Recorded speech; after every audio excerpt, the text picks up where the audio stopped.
하나님 말씀을 같이 보시겠습니다. 구약성경 사무엘상 10장 17절에서 27절 말씀이 되겠습니다. 구약성경 사무엘상 10장 17절에서 27절 말씀을 제가 읽어드리겠습니다. 사무엘이 백성을 미스바로 불러 여호와 앞에 모으고 이스라엘 자손에게 이르되 이스라엘 하나님 여호와께서 이같이 말씀하시기를 내가 이스라엘을 애굽에서 인도하여 내고 너희를 애굽인의 손과 너희를 압제하는 모든 나라의 손에서 건져내었느니라 하셨거늘 너희는 너희를 모든 재난과 고통 중에서 친히 구원하여 내신 너희의 하나님을 오늘 버리고 이르기를 우리 위에 왕을 세우라 하는도다.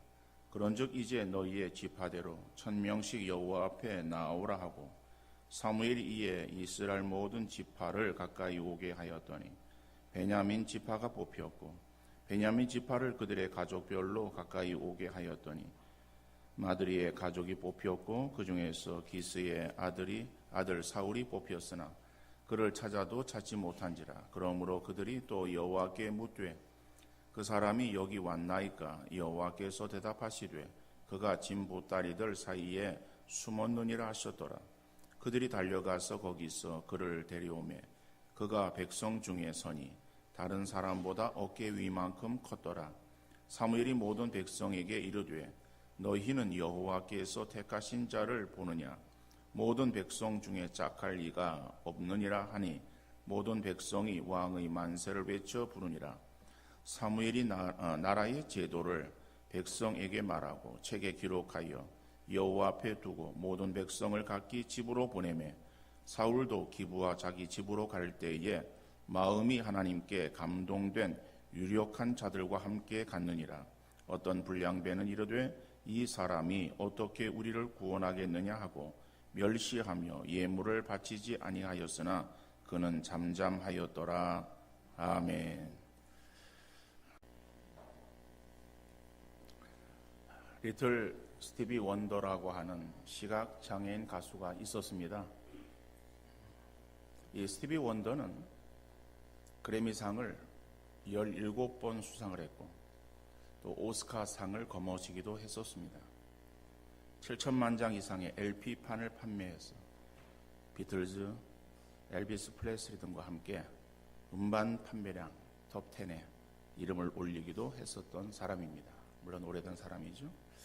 그가 그렇게 된 데에는 선생님의 인정이 있었다고 합니다. 소외받는 아이였었는데 어느 날 쥐 한 마리가 학생들이 공부하는 교실 바닥을 쏜살같이 가로질러 달리더니 어디론가 사라져버렸어요. 놀란 선생님이 그에게 쥐를 잡도록 도와달라고 말을 했습니다. 태어나서 처음으로 예민한 청각을 인정받는 순간이었습니다. 쥐는 그가 가리킨 쓰레기통에 있었습니다. 선생님의 인정을 받은 순간 자신의 청각을 최대화로 쓰임받은 그러한 인생으로 바뀌게 되었다라고 하는 거예요. 인정받는 것, 인정은 대단한 힘을 가지고 있습니다. 무시하고 비판하는 것, 그러니까 무시를 당하고 비판을 당하는 것, 그런 것은 파괴적인 에너지가 되어지는 거예요. 다시 말하면 그것은 어떤 힘을 쓰는 것이 아니라 자꾸 위축이 되어지고 자기 자신의 어떤 망가지는 모습으로 나아갈 수밖에 없지만은 한 사람의 존재와 사역에 대해서 인정해 주면은 그것은 창조적인 에너지가 되어서 자신과 세상을 바꿀 수 있게 되기도 합니다. 그렇기 때문에 우리가 어떠한 무시하고 비판하는 그러한 그 모습이 아니라 인정해주는, 칭찬해주는 그러한 그 삶이 되어질 때에 그것이 오히려 유익하게 되어지는 것이다. 자, 그렇다면은 우리의 자녀 손들이 하나님과 사람에게 있어서 인정받는 그러한 아이들로 성장되어질 수 있기를 간절히 바랍니다.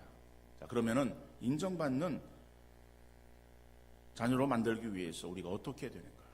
인정받을 만한 실력 있는 아이를 만들면 돼요. 그럼 어떻게 인정받을 만한 실력 있는 그러한 아이로 만드는가? 잠언의 말씀을 보니까는 그리하면 내가 하나님과 사람 앞에서 은총과 귀중히 여김을 받으리라 그랬어요. 그러니까 하나님과 사람 앞에서 은총과 귀중히 여김을 받는다. 참으로 귀한 것입니다.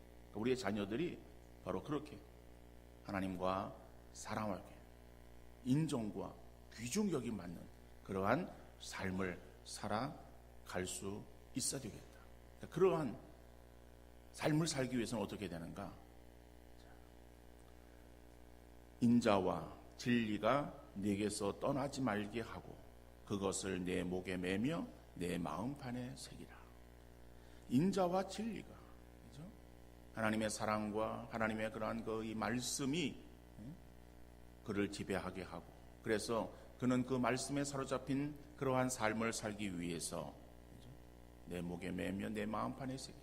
하나님 말씀을 우리가 귀하게 여기고 말씀대로 삶을 살아갈 때에 그리하면 내가 하나님과 사람에게 은총과 귀중히 여김을 받으리라. 자, 우리의 자녀들을 바로 그러한 하나님과 사람 앞에 인정받는 그러한 자녀들로 양육하기 위해서 하나님 말씀으로 잘 양육하는 우리 신앙의 부모들 되어질 수 있기를 간절히 바랍니다. 그럴 때 인정을 받는데 그 인정이 하나님과 사람에게 인정을 받는다라고 합니다. 근데 어떤 사람들은 그렇게 생각하고 말하기도 합니다. 우리가 하나님께만 인정받으면 되지, 사람들에게 무슨 인정을 받아야 되겠는가 라고 생각을 하기도 하고 그렇게 말을 하기도 해요. 그런 사람을 보면 언뜻 보면은 굉장히 신앙 있는 사람처럼 보여지기도 해요. 그러나 사실은 아닙니다. 성경은 하나님께만 인정받으라 그렇게 말씀하고 있지 않습니다. 잠언의 말씀도 하나님과 사람에게 인정과 귀중히 여김을 받을 수 있다, 받는다라고 분명하게 말씀하고 있죠. 우리 예수님의 어린 시절의 모습을 성경은 어떻게 말하고 있습니까? 누가복음 2장 52절에 보니까는 예수는 지혜와 키가 자라며 하나님과 사람에게 더욱 사랑스러워 가시더라. 우리 예수님의 그 어린 시절의 모습, 이 어린 시절의 모습은 예수님이 인간의 모습, 인간의 몸을 입고 이 땅에 오신 성육신하신 예수 그리스도를 말씀하는 거예요. 신이신 그 하나님이신 예수님, 바로 그 본래의 그 예수님이 아니라 그 예수님 우리 인간을 구원하시기 위해서 인간의 몸을 입고 이 땅에 오셨을 때에, 그래서 이 땅 위에서 인간의 몸을 입고 자라나시며 또 생활하실 때에 그때의 그 모습이 어떤 모습이었는가 라고 말하면서 거기에서 하나님과 사람에게 더욱 사랑스러워 가셨다라고 말씀하고 있어요. 그러니까 우리 예수님은 하나님께만 인정받은 그러한 삶을 사신 것이 아니라 당연히 하나님께 인정을 받는 삶을 사셨고 또 사람들에게도 육신을 입고 살아가기에 육신을 입은 우리 인간들로서 다른 사람들에게도 사랑을 받고 인정받고 칭찬받는 그러한 삶이 되어야 됨을 우리 주님께서 본으로 보여주시고 계시는 것을 알 수가 있습니다. 오늘 본문에서도 보면은 먼저 하나님의 택함을 받은 표시로 사무엘에게 기름은 부음 받습니다. 그죠? 누가? 사울이. 그러니까 이스라엘의 왕으로 세움을 받기 위해서, 그래서 하나님께서는 그 사울로 하여금 사무엘에게 가게 만드시죠. 가게 만드는데 그것이 아버지 집에 잃어버린 나귀, 그거 찾으러 갔다가 못 찾고 종의 권유로 인해서 결국 사무엘을 찾게 되어지는데, 그래서 드러나는 액면적인 모습은 나귀를 어떻게 찾을까 해서 물어보러 간 그 걸음이, 그것은 하나님의 계획하심 가운데에 인도함을 받는 것을 알 수가 있죠. 그것의 그 일들을 통해서 결국 사무엘에게 있어서 하나님께서도 말씀하시고 그리고 찾아오는 그 사울에게 기름 붓게 하십니다. 자, 그리고서 바로 그 다음에 이 사울이 이스라엘 왕으로 세워지는 것이 아니라 오늘 본문에서 보면 공식적으로 백성들에게도 인정받기 위해서 제비뽑기로 선출되어지고, 그래서 백성들이 사울의 준수한 외모를 보고 만족해 합니다.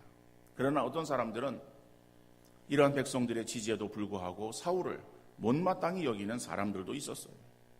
자, 오늘 우리가 읽어드린 본문의 말씀을 통해서 우리에게 주신 은혜를 함께 살펴볼 수 있기를 바랍니다. 첫째로 하나님의 택정하심에 대한 분명한 증거가 나오고 있습니다. 하나님의 택정하심, 다시 말하면 하나님께서 사울을 택하셨다라고 하는 하나님의 그러한 그 택정하심이 있습니다. 그런데 그 택정하심에 대한 그러한 어떤 분명한 증거로 결국엔 사울이 뽑히는 것을 우리가 볼 수가 있는 것이죠. 본문 21절 말씀입니다. 사무엘이 이에 이스라엘 모든 지파를 가까이 오게 하였더니 베냐민 지파가 뽑혔고, 베냐민 지파를 그들의 가족별로 가까이 오게 하였더니 마드리의 가족이 뽑혔고, 그 중에서 기스의 아들 사울이 뽑혔으나 그를 찾아도 찾지 못한지라. 사무엘이 모든 백성들로 하여금 다 미스바에 모이게 합니다. 모인 그러한 그 이스라엘 백성들 가운데서 각 지파별로 1000명씩을 나오게 합니다.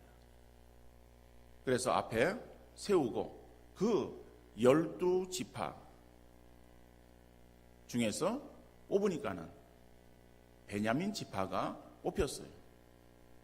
자, 그런데 그러면 베냐민 지파만 놔두고 다른 사람들 다 또 돌려보냈겠죠? 그리고 베냐민 지파를 각 가족별로 다시 또 세웁니다. 쭉 세워서, 그리고 거기에서 다시 또 뽑았을 때에 마드리의 가족이 뽑혔다. 그러니까 마드리의 어떠한 그러한 이 가족, 그러니까는 그것은 가문 정도 되겠죠.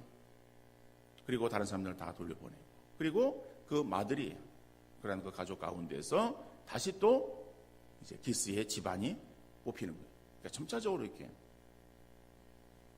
축소되어서, 그래서 결국에 그 기스 집안에 사울이 뽑히게 되어지는 그러한 과정을 설명하고 있는 것을 보게 되어집니다. 그런데 여기에서 뽑혔다라고 하는 그러한 단어가 있습니다.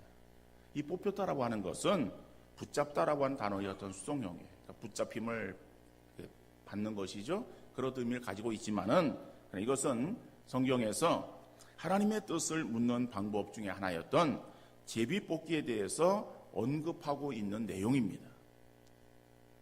자, 다시 말하면은 그 12지파 가운데서 1000명씩을 나오게 했습니다. 그래서 그 12지파의 사람들을 세우는 거예요. 세워서, 그래서 그 지파 중에서 베냐민 지파가 뽑혔다라고 하는 것은 제비뽑기를 해서, 그래서 12지파 가운데서 베냐민 지파가 뽑혔다라고 하는 말씀이에요.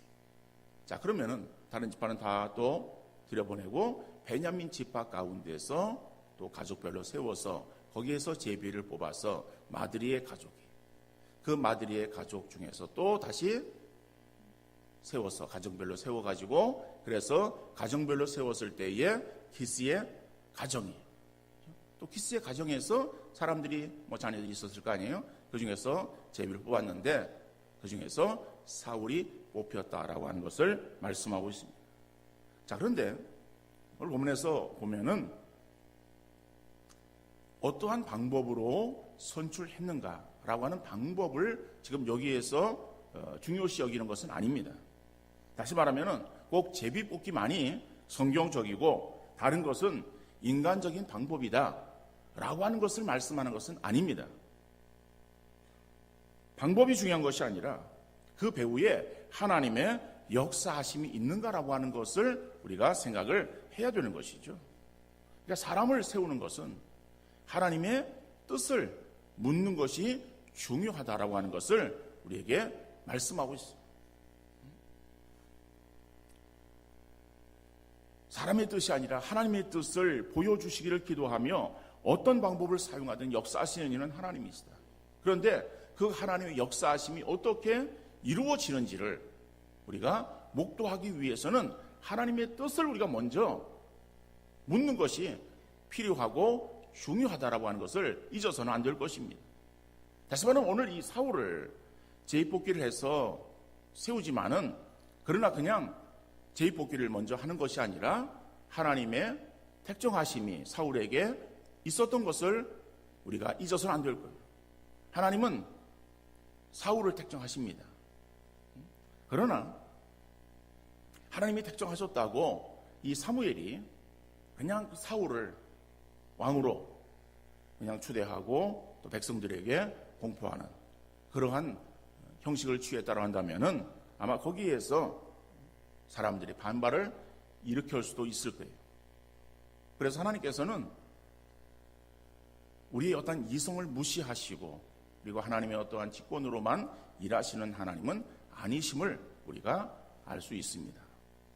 자, 그러나 중요한 것은 그렇다고 해가지고 하나님의 뜻을 먼저 묻기보다는 인간들의 어떠한 논의가 앞서는 것, 이것은 바람직하지 못합니다.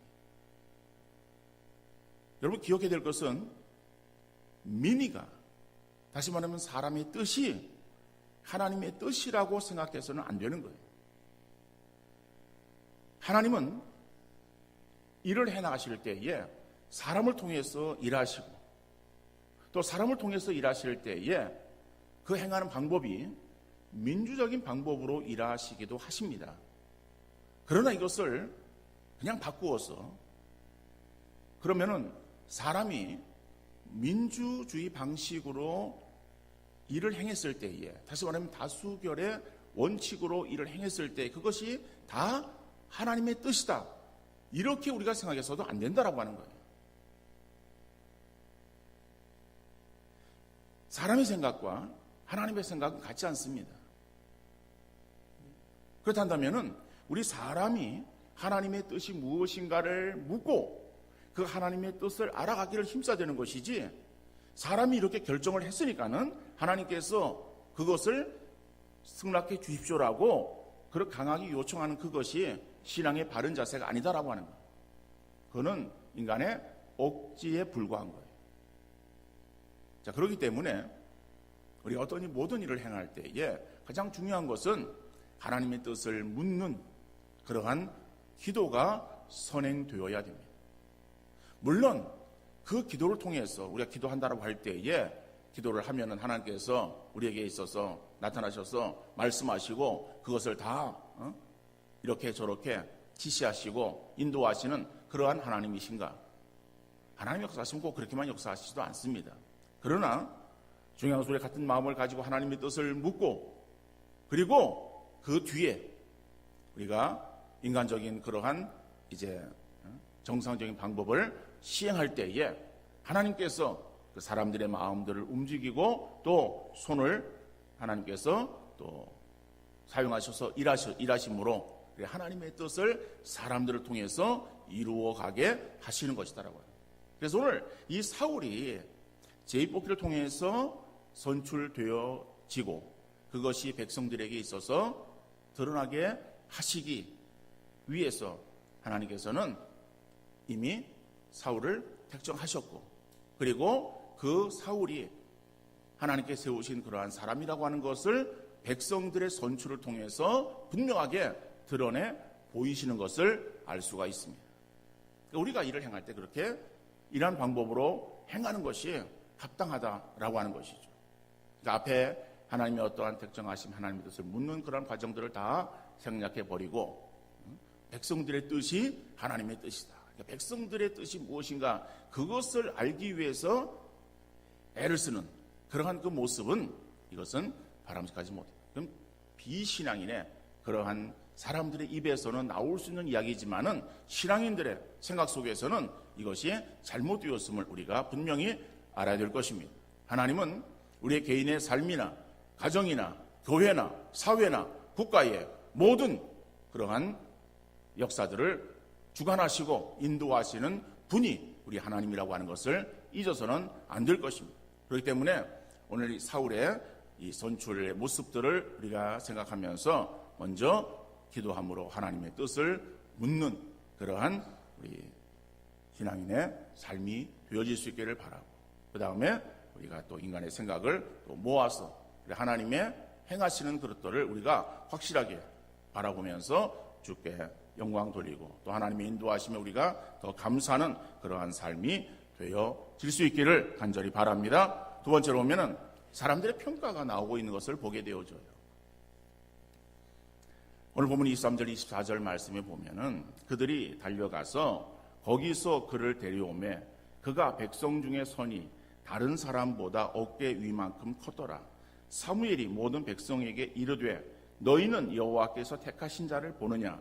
모든 백성 중에 짝할 리가 없느니라 하니 모든 백성이 왕의 만세를 외쳐 부르니라. 이런 미스바의 백성들을 모이게 해서 지파에서 1000명씩 나오게 하고, 그리고 베냐민 지파에서 또 마드리의 가족에서 또 기스의 집안이, 그리고 사울이 이제 드디어 선출되어지게 됩니다. 뽑히게 되어지지만은 그러나 사울은 보이지 않아요. 하나님께 물을 때 하나님께서 짐 보따리들 사이에 있는 그러한 사울을 찾아내게 하십니다. 자, 드디어 이제 숨어 있는 그러한 사울을 데리고 옵니다. 데리고 백성들 앞에 세웠을 때에 백성 앞에 선 이 사울의 외모는 출중했어요. 우리는 이미 이 사울에 대해서 잠시 생각해 보았습니다. 사울은 준수한 사람이었어요. 물론 성경에서는 준수한 소년이라고 나와 있습니다만은 소년이라고 하는 표현은 조금 문제가 있는 그러한 번역이다. 그래서 청년으로 번역을 해도 되어질 그러한 번역. 다시 말하면은 사울이 왕이 되어질 나이가 한 40세였었기 때문에 소년이라고 말하기에는 이거는 좀 맞지 않는 그런 표현이라고 말할 수 있어요. 어떻든 간에 젊은 사람이에요.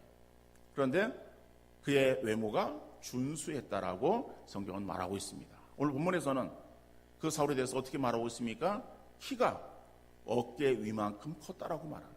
그러니까 다른 사람들보다 어깨 위만큼, 머리도 하나 쭉 나온 아주 키가 큰 그러한 사울의 모습을 말하고 있죠. 자, 이러한 그 준수한 외모, 그리고 키가 큰 사울을 본 백성들의 반응이 어땠습니까? 사울에게 있어서 왕의 만세를 부르며, 그죠? 열광하는 그러한 그 모습을 볼 수가 있습니다. 다시 말하면 백성들이 지금 사울을 본 것은 사울의 외모예요. 외모를 보고 그들은 겉모습에 열광하고 있습니다. 겉모습의 아름다움을 추구하는 것은 우리나라 사람뿐만 아니라 이건 사람들의 본성인 것 같아요. 사람들은 눈에 보이는 외모에 치중하기 쉽습니다. 여러분, 물론 우리가 지금 살펴보고 있는 사무엘상 10장보다 훨씬 좀 뒤쪽에 나와 있는 내용인데, 결국 하나님께서 사울을 패하십니다. 그리고 사울을 대신할 왕을 사무엘로 하여금 기름 붓게 하십니다. 근데 사울이 지금 왕으로서 권력을 가지고 있는 그 상황에 사울을 대신할 왕을 세우기 위해서 사무엘이 기름을 가지고 가서 그에게 붓는다라고 하는 것은 위험한 일이에요. 그래서 위험한 그러한 이 상황에 있어서 사무엘이 걱정을 했겠죠. 하나님께서 그에게 말씀하십니다. 제사를 드리러 가도록 그렇게 통보를 하고, 그리고 이제 이새의 집으로 가게 합니다. 이 베들레헴에 있는 이새의 집에 가게 해서, 그래서 이새의 그 자녀들로 하여금 나오게 합니다. 자, 누구를 하나님께서 왕으로 세울지 사무엘은 모르고 단지 하나님께서 가라고 그러니까 가는 거예요. 그리고 이새에게 있어서 아들들을 다 나오게 하라. 그러니까 이제 그들 앞에 쭉 섭니다. 설 때에 이 사무엘이 이새의 큰아들을 봅니다. 엘리압을 보니까는 그 엘리압이 보기에 아주 뛰어났어요. 그래서 사무엘의 마음에는, 야, 하나님께서 이 아들을 왕으로 세우시겠구나 라고 생각을 했어요. 그런데 하나님께서 그를 왕으로 기름 붓게 하시는 것이 아니라 통과하십니다. 성경 사무엘상 16장 6절 7절 말씀 보면은 그들이 오매 사무엘이 엘리압을 보고 마음에 이르기를 여호와의 기름 부으실 자가 과연 주님 앞에 있도다 하였더니 여호와께서 사무엘에게 이르시되 그의 용모와 키를 보지 말라. 내가 이미 그를 버렸노라. 내가 보는 것은 사람과 같지 아니하니 사람은 외모를 보거니와 나 여호와는 중심을 보느니라 하시니라. 여러분, 이 사무엘이 믿음의 사람이었었지만은 그러나 믿음의 사람이라고 할지라도 그것이 눈에 보이는 그러한 그 외모에 마음이 가는 것은 이것은 인간으로서의 하나의 본성이다, 이렇게 우리가 볼 수 있어요. 그러니까 다시 말하면 이 엘리압을 본 이 사무엘의 마음 가운데에서 그런 마음이 들었다라고 하는 거죠. 그래서 억지로 자기가 거의 그에게 기름을 부은 것은 아닙니다. 하나님께서 아니다라고 했을 때 이 사무엘이 우겨서 아닙니다. 이 엘리압이 왕감입니다. 하나님 보십시오. 외모와 이 키, 용모가 얼마나 준수합니까?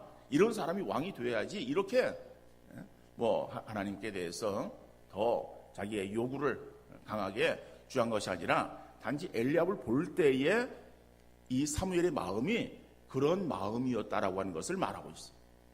근데 하나님께서는 사람은 외모를 보거니와 나 여호와는 중심을 보느니라. 그러니까 하나님이 어디에 관점을 가지고 계시는가라고 하는 것을 우리에게 말씀하고 있어요. 사람은 눈에 보이는 그러한 어떤 외형적인 것에 관점을 두고 있지만은 하나님께서는 외형이 아니라 내면에 더 깊은 관심을 가지고 계시고 바로 그러한 내면에 온전한 사람을 찾고 계시는 것을 우리가 알아야 될 것입니다.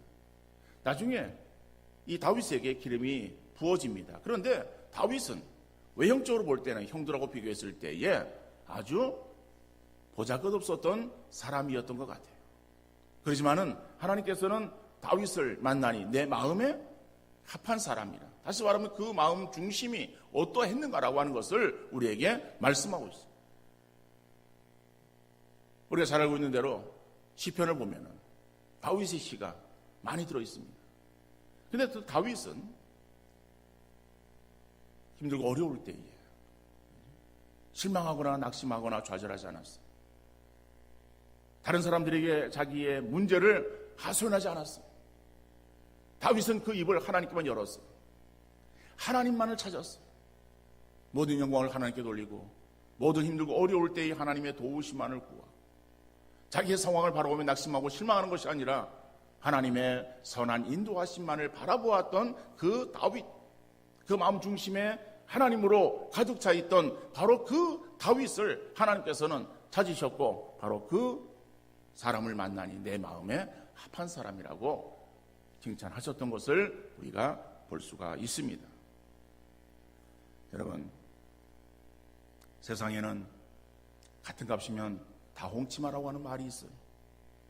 사람들은 아름다움을, 외면의 아름다움을 선호한다고 하지만은 그러나 또 이 사회가 외모 지상주의가 되어지는 것처럼 그렇게 보여진다라고 할지라도 우리의 관점은 사람의 외형에 두어서는 안 될 것입니다.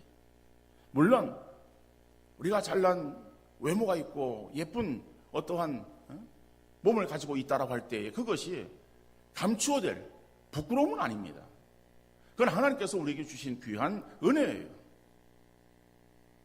하나님께 감사하는 마음을 가지고 우리가 더욱더 겸손하게 자기를 낮추는 그러한 우리의 삶의 모습이 되어야 할 것입니다. 그러나 진정한 사람의 가치는 외모에 있는 것이 아니라 내면에 있다라고 하는 것을 잊어서는 안 될 것입니다.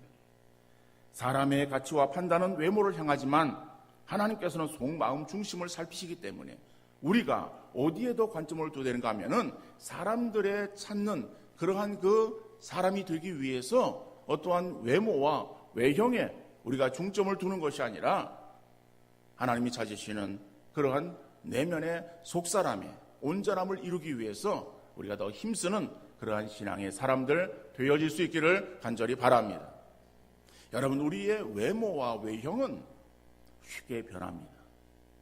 그래서 우리의 육신이 가지고 있는 아름다움, 우리가 가지고 누리는 영광, 그것은 풀의 꽃이라고 그렇게 비유해서 말하고 있지 않습니까?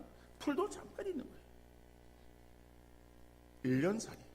그러한 그 풀, 그것도 1년 내내 피는 것이 아니라 이스라엘 그 지역에서는 우기가 되어지면 그러면 풀이 자라는 거예요. 그런데 그 우기가 1년에 절반 정도밖에 안 돼요. 그리고 건기가 되어지면 그 풀들이 말라오게 됩니다. 그러면은 1년살이가 아니라 6개월살이 아니에요? 그 6개월을 사는 그러한 그 짧은 그러한 시간의 풀의 시간들. 근데 그 가운데서 꽃이 피는 그러한 시간은 얼마나 되겠어요?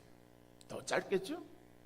우리 인간들의 아름다움, 우리 인간의 누리는 영화, 그러한 것을 우리가 가지고 그것을 뽐낼 수 있는 그러한 시간은 아주 짧은 거예요. 그러니까 이 짧은 그러한 그 인간의 어떤 외형에 우리가 관심을 두고 그것에만 우리가 목적을 삼고 나가는 것은 어리석은 그러한 모습이라고 말할 수 있을 거예요. 우리의 외형은 금방 지나갑니다. 아름다움 금방 지나가요. 우리의 건강 금방 지나가요. 그렇다면 우리가 우리의 내면에 더 성숙함과 그리고 아름다움을 우리가 갖고 나가는 그러한 신앙의 사람들 되어질 수 있기를 간절히 바랍니다. 베드로전서 3장 3절로 4절 말씀 보면은 너희의 단장은 머리를 꾸미고 금을 차고 아름다운 옷을 입는 외모로 하지 말고 오직 마음에 숨은 사람을 온유하고 안정한 심령의 썩지 아니할 것으로 하라. 이는 하나님 앞에 값진 것입니다. 여러분, 하나님께서 우리의 건강을 주셨고 아름다운 외모를 주셨다 할지라도 그것이 하나님 앞에 값진 것은 아니다. 단지 하나님께서 우리에게 주신 그러한 은혜라고 하는 것은 우리가 잊어서는 안 되는 거예요. 그렇지만은 우리가 더 하나님 앞에 값진 것이 무엇인가라고 하는 것을, 하나님께 찾으시는 것이 무엇인가라고 하는 것을 우리가 잊지 마시고 그것을 더 이루기 위해서 힘쓰는 우리의 삶이 되어야 되겠죠. 이솝우화에 요술쟁이와 쇳지라고 하는 이야기가 있습니다. 쇳지 한 마리가 요술쟁이 집에 살았어요. 그런데 공교롭게도 그 집에는 고양이가 있었어요. 그러다 보니까 이 쇳쥐는 고양이 앞에 쥐처럼 늘 불안에 떨었어요. 그래서 요술쟁이가 그 떨고 있는 생쥐를 불쌍하게 여겨서 그래서 생쥐의 겉모습을 고양이로 만들어 주었어요.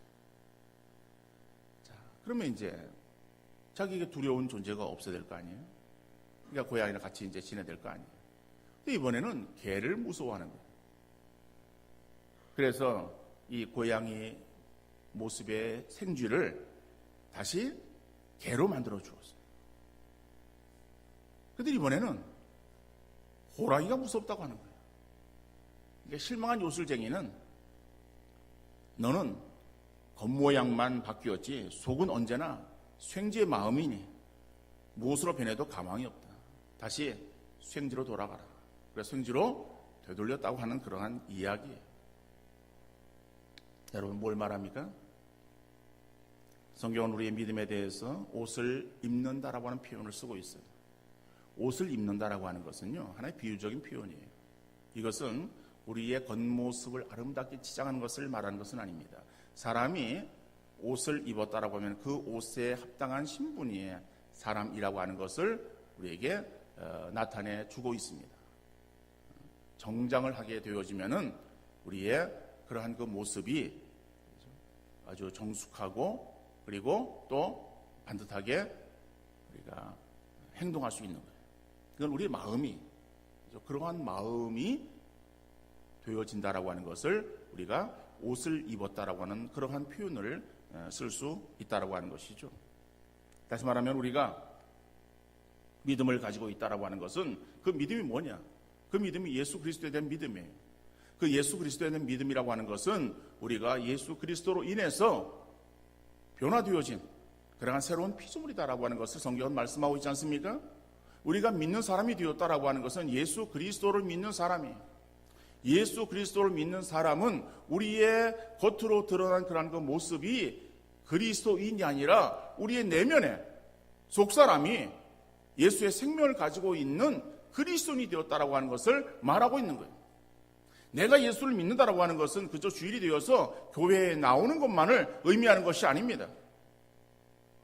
내가 교회에 나오다 보니까는 지금 신앙생활 행한 지가 수십 년이라고 하는 신앙의 횟수를 우리가 자랑하는 것을 말하고 있는 것이 아니에요. 내가 교회에 신앙생활을 하다 보니까는 나에게 직분이 주어져서 지금 내가 어떠한 직분을 가지고 있다라고 하는 그 직분을 자랑하는 것을 말하고 있는 것은 아니다라고 하는 거예요. 그 직분에 합당한 내면의 모습, 그리스도인에 합당한 그러한 우리의 모습, 우리가 예수 그리스도로 인해서 구원받은 하나님의 백성이 되었다 한다면 우리 속에 주님의 모습이 계속해서 새겨지고 드러나야 되는 것이 아니겠습니까? 나는 마음이 온유와 겸손하니 내게 와서 배우라고 주님 말씀하시는데, 주님 마음이 나는 온유하고 겸손하다라고 말씀하셨는데 정말 우리의 속사람이 주님의 모습을 닮아서 온유하고 겸손한 모습을 이루고 있는지를 돌아보는 우리 모두가 되어질 수 있기를 간절히 바랍니다. 다른 사람이 그러니까, 다른 사람이 그렇지 않으니까라고 하는 다른 사람을 우리가 빗대어서 나를 바라보는 것이 아니라 예수 그리스도의 그 모습과 내 모습을 바라보면서 내 신앙이 왜 이렇게 자라지를 않는가? 내 모습이 우리 주님 모습처럼 그렇게 온전한 모습이 되어지 못하는 그 안타까움을 가지고 더 기도하는 우리의 신앙의 모습이 되어야 될 줄로 믿습니다. 그래서 우리의 속사람의 변화가 일어나야 되는 거예요. 그 속사람이 더 성장하고 성숙해져야 되는 것을 말하는 거예요. 그럴 때 하나님께서 찾으시는 온전한 신앙의 사람 되어질 줄로 믿습니다. 우리가 그런 사람이 되어질 때에 사람들의 인정도 받는 거예요. 교회 안에서 함께 신앙생활을 행한다고 할 때에 신앙생활을 오래 해서 저 사람 신앙생활 지금 뭐 몇십 년 했어. 저 사람 신앙의 어떠한 직분을 가지고 있어 라고 하는 그것만 가지고서 우리가 다른 사람들에게 인정받습니까? 인정받는 것이 아니라 손가락질 받을 수밖에 없어요. 아니 신앙생활을 저렇게 오래 했다면서 아니 저 정도밖에 안 돼? 직분을 가지고 있다면서 아유 저 모습이야? 라고 하는 그러한 다른 사람들의 손가락질의 대상이 되어줄 수밖에 없다는 거예요. 그러나 우리가 정말 우리의 속사람이 주님을 닮아가는 그러한 그 모습을 이루어 간다면은 저 사람 보기는 그렇지 않은 것 같은데 정말 참 신앙이 좋은 사람이야. 정말 저는 저 사람 같으면은 정말 직분에 합당한 그러한 사람이야. 정말 귀한 사람이야. 라고 사람들에게도 인정과 칭찬을 받게 되어진다라고 하는 우리의 모습이 다른 사람들이 그냥 겉에 보이는 그러한 그 외형으로만의 아름다움, 그것에 어떠한 자랑거리를 삼기를 원하는 것이 아니라 정말 하나님의 인정받고 사람들에게도 칭찬받는 그러한 신앙의 온전한 삶을 살기 위해서 힘쓰는 그러한 우리의 모습이 되어질 수 있기를 간절히 바랍니다. 오늘 이 사울이 하나님께서 세우신 그러한 사람이라고 하는 것을 하나님께서는 또 드러내시고 또 사울이 귀한 사람이라고 하는 것을 우리에게 말씀하셨지만 그러나 이 말씀을 통해서 우리가 더 깊이 기억해야 될 것은 정말 사울의 외형만을 바라보고 환호하는 그러한 그 백성들의 모습을 우리가 따라가는 것이 아니라 정말 그 내면 중심을 찾으시는 하나님의 그러한 그 마음을 우리가 이해하면서 하나님 마음에 우리가 합한 사람 되어지기를 위해서 힘쓰고 또 그러한 그 신앙의 모습이 다른 사람들에게도 아름다운 향기를 드러내고 다른 사람들의 귀감이 되어지는 아름다운 삶을 살아가는 우리 귀한 성도 다 되어질 수 있기를 주님 이름으로 축원합니다.